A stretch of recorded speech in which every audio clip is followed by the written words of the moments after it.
श्रीराम समर्थ. श्री गणेशाय नमः. जय जयाजी रामचंद्रा, अयोध्यावासिया रघुवीरा, दयावंता कृपासागरा, नेई पैलतीरा पंथा. श्री गणेशाला, शारदेला, समर्थ सद्गुरूंना वंदन करू, क्षणभर नामस्मरण करू आणि अधिक मास महात्म्य ग्रंथाचा 9वा अध्याय श्रवण करू. ओम नमो भगवते वासुदेवाय. ओम नमो भगवते वासुदेवाय.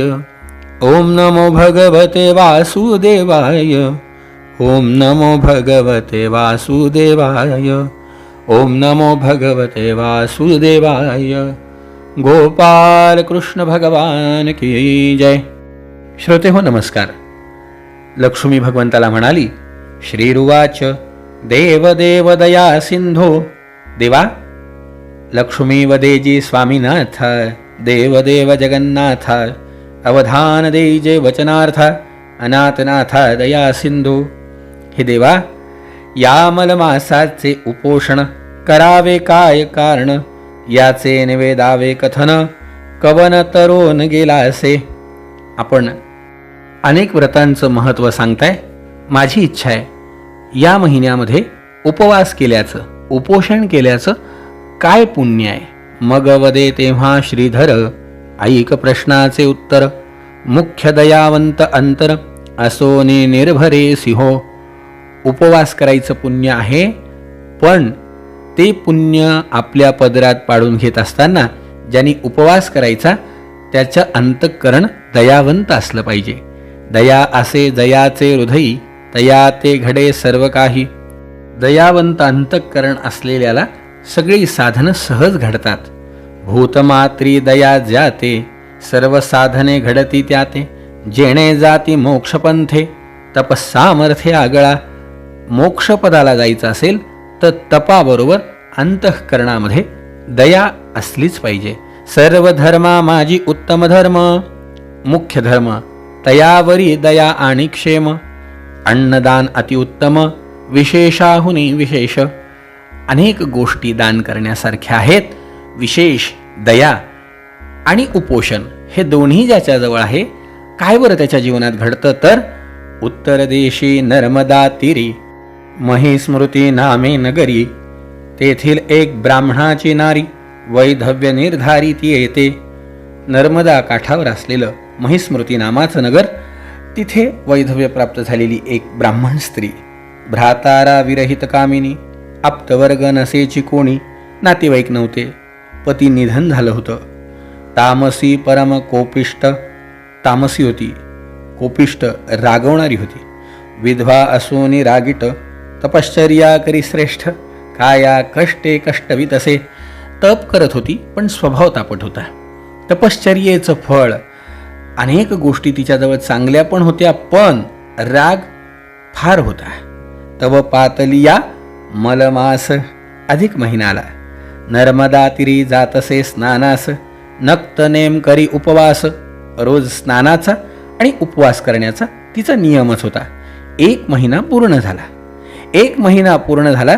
आता 1 महिन्याचे उपवासे, स्नाने कृष्य झाली होती. रस्त्याने चालता चालता तवतीची सखी एक अवधारी, मार्गी भेटली ती येते. नाम तियेचे तुरी दया पाही, परम पापिष्ट दुरत्ययी, दोषयुक्त सर्वदाही, अतित्यायी चंडिकाते. तिची मैत्रीण रस्त्यात भेटली.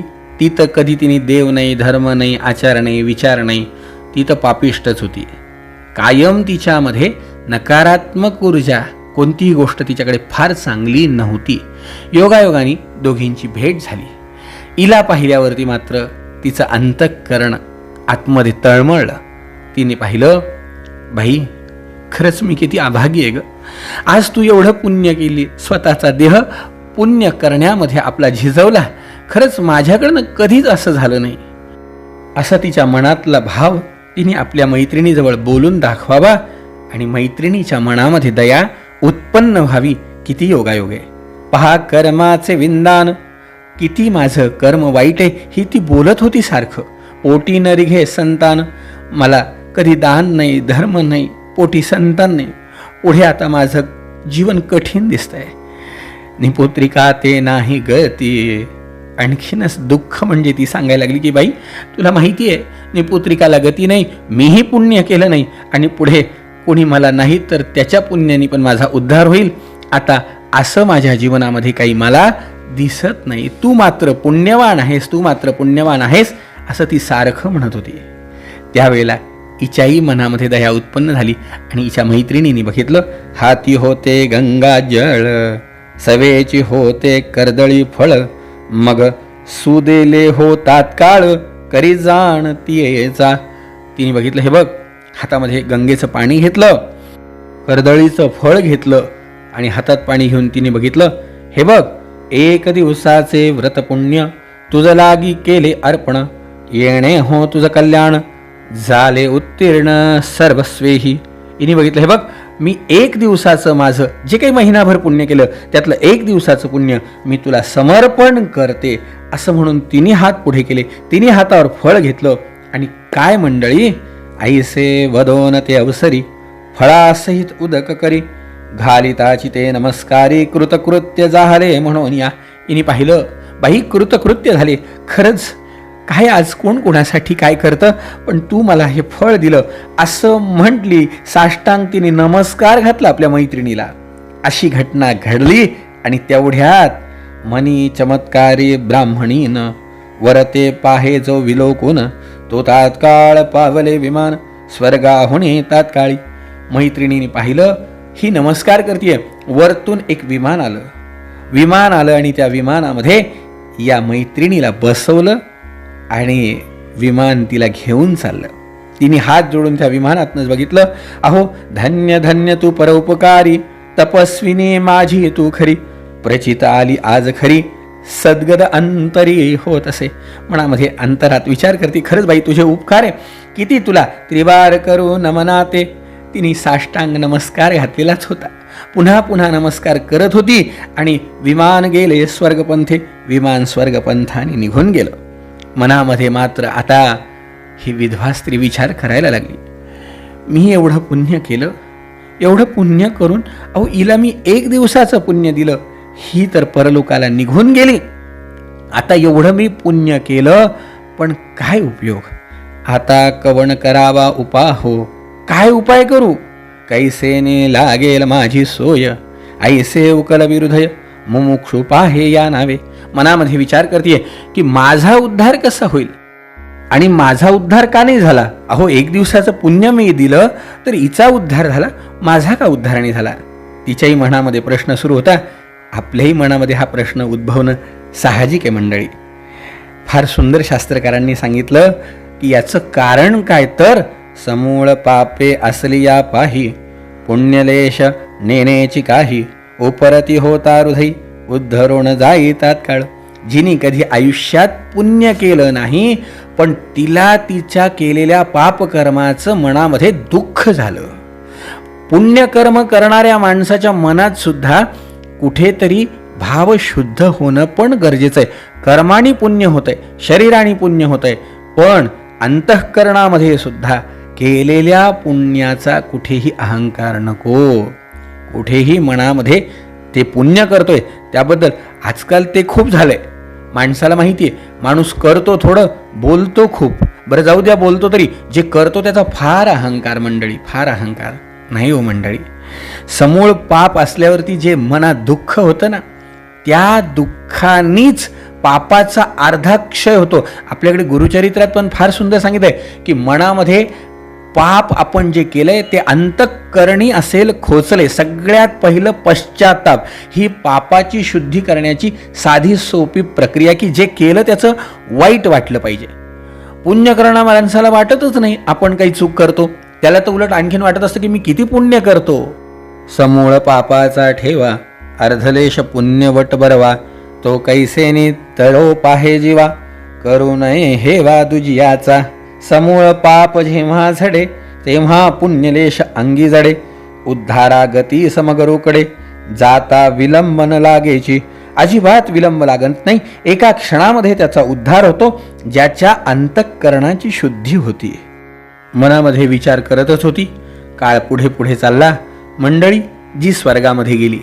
जेव्हा पुण्याचा अंश संपला त्यावेळेला तिला पुन्हा जन्माला यावं लागलं.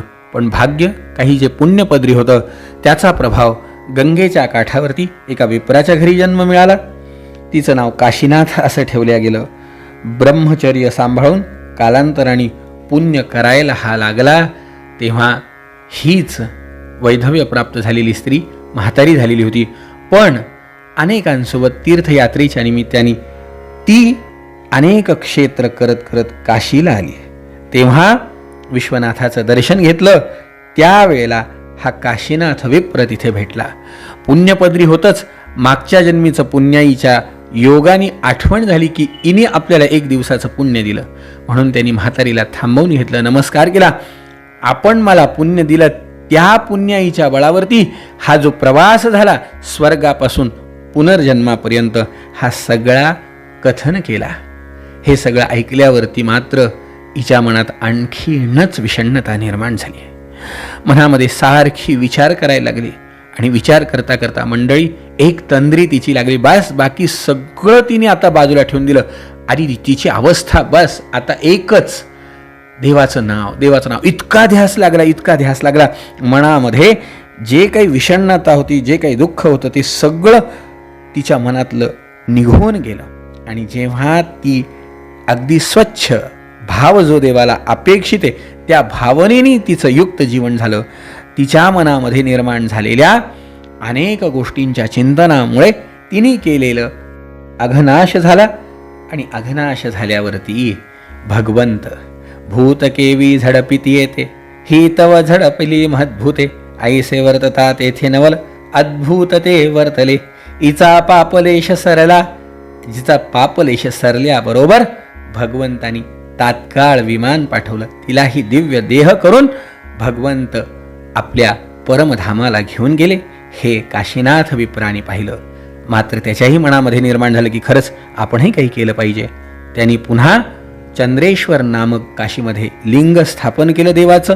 तिथे तपश्चर्या केली आणि त्या तपश्चर्येच्या बळावरती त्याचाही उद्धार पुन्हा झाला. मंडळी आजही काशीला आपण गेलो तर ते चंद्रेश्वर नावाचं लिंग स्थापन केलेलं आजही तिथे आहे. काशीनाथ विप्राने ते स्थापन केलंय. असा अधिकार उपोषणाचा आहे. उपवास केला एका दिवसाच्या पुण्याईनी, ऐसे हे मलमासाचे कथन, त्रिवर्ग गेले उद्धरुण, एकी झाले जन्म दोन, एकी स्वदेहाने उद्धरिले. एकीचा एका जन्मातच आणि एकीचा 2 जन्मामध्ये उद्धार झाला मात्र अगदी निर्विवाद सत्य आहे. भगवंताच्या कृपेने असा उद्धार सगळ्यांचाच हो. विना आधारे सर्वथा न चालेची हो कविता, केवळ नव्हे ही दंतकथा, पहावे ग्रंथार्थ आदरे. ही नुसती कहाणी नाही आहे, ही गोष्ट नाही आहे, ही सत्य कथा आहे. ज्याच्या मनात जसा भाव आहे ना, असं म्हटलंय, जया मनी जैसा भाव तया तैसा अनुभव, दाविसी दया घना ऐसी तुझी ही माव. भगवंताची कृपा अशी आहे की सगळ्यांना त्याच्या कृपेचा लाभ व्हावा, तुम्हाला मला व्हावा, हीच भगवंताच्या चरणी प्रार्थना करायची. स्वस्ते श्री मलमास महात्म्य ग्रंथ पद्मपुराणीचे संमत मनोहर सुत विरचित नवमोध्याय गोडहा. गोपाल कृष्ण भगवान की जय. जय जय रघुवीर समर्थ.